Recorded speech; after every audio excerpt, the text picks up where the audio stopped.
Okey, sekarang subtopik yang seterusnya adalah faktor yang mempengaruhi daya geseran. Maknanya daya geseran ni ada dua sebab yang menyebabkan daya geseran ni berubah, besar atau kecil.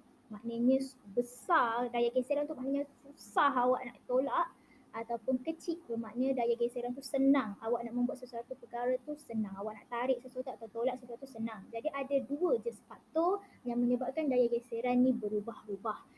Okey, faktor yang pertama, cikgu akan pergi pada faktor yang pertama adalah jenis permukaan. Apakah yang dimaksudkan dengan jenis permukaan? Okey, jenis permukaan ni maksudnya dekat mana daya geseran tu berlaku, permukaan yang macam mana. Kalau permukaan yang kasar, semakin kasar jenis permukaan, semakin besar daya geseran. Maknanya kalau awak melakukan sesuatu pergerakan pada permukaan yang kasar, contohnya awak naik basikal mengayuh dekat padang. Okey, sebab tu cikgu bagi gambar padang tu. Berat tak awak rasa? Berat. Awak rasa berat. Maknanya daya geseran dekat semasa awak mengayuh di rumput tadi, sebab rumput kasar, awak rasa berat. Bila berat maknanya daya geseran besar.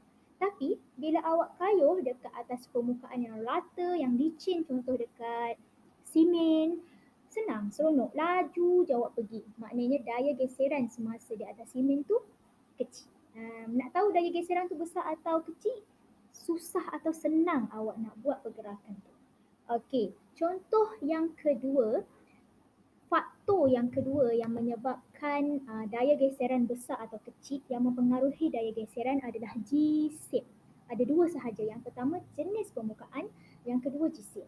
Maknanya kalau jisim tu besar, contoh gambar cikgu bagi ni adalah orang sedang menarik kapal terbang, aeroplane. Besar tak jisim? Jisim tu berat lah. Istilah lain berat lah. Besar tak jisim aeroplane? Okey, berat kan? Jadi nak tarik susah. Tapi orang ni dia stun. Okey, dia yang stun hardcore punya, jadi dia pun cubalah juga tarik. Sebenarnya berat. Berbanding kalau awak tarik benda yang kecil. Awak tarik basikal, relax-relax je tarik basikal macam tu. Sebab jisim basikal kecil. Jisim aeroplane besar. Itu sebab dia. Jadi ada dua faktor tadilah. Yang pertama jenis permukaan, yang kedua jisim. Maknanya bukan sahaja awak rasa berat ataupun ringan, satu juga lagi kalau awak tarik dekat permukaan yang kasar, awak ambil masa yang lama.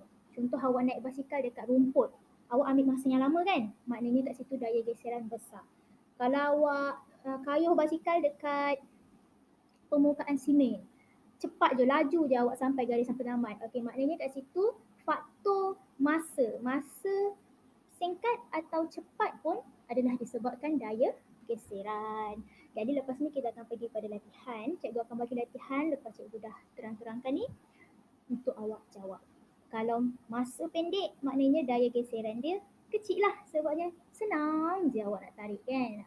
Kalau masa panjang daya geseran tu besar.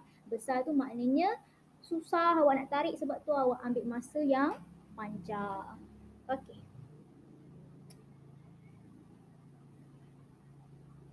Itu sahaja dulu. Kita akan pergi kepada kebaikan dan keburukan daya geseran lepas ni.